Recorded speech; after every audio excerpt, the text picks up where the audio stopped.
Hi learners, let's learn letter writing. A letter is a conversation through written, typed words. When two persons want to communicate from a distance, a letter is pressed into service. It is an easy, cheap, and quick means of communication.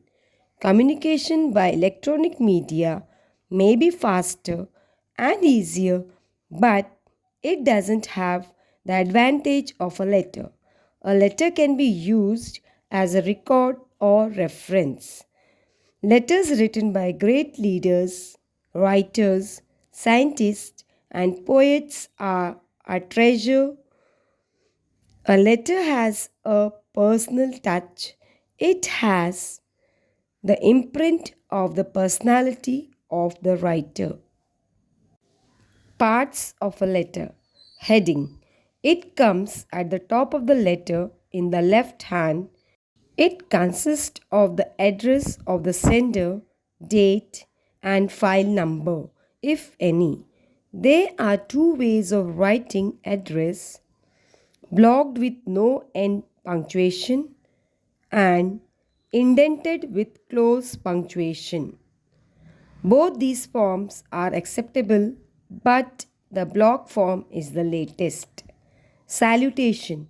Salutation or greeting depends on the level of intimacy between the sender and receiver, as well as on the type of letter, personal or formal.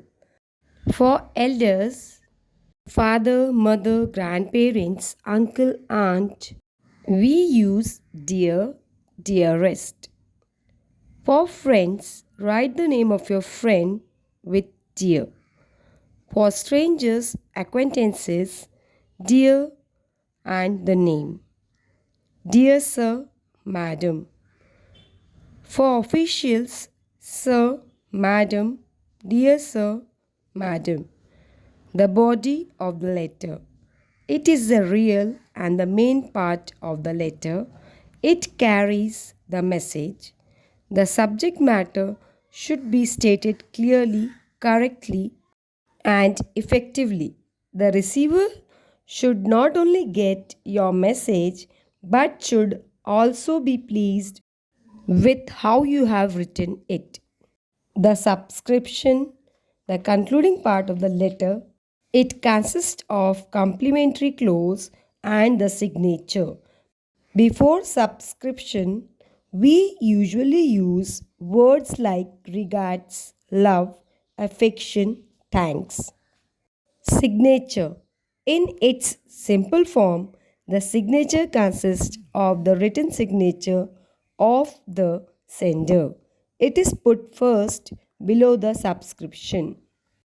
So that's all for today. Stay tuned. Thanks for watching. My next video will be on formal letter, the format and example of a formal letter.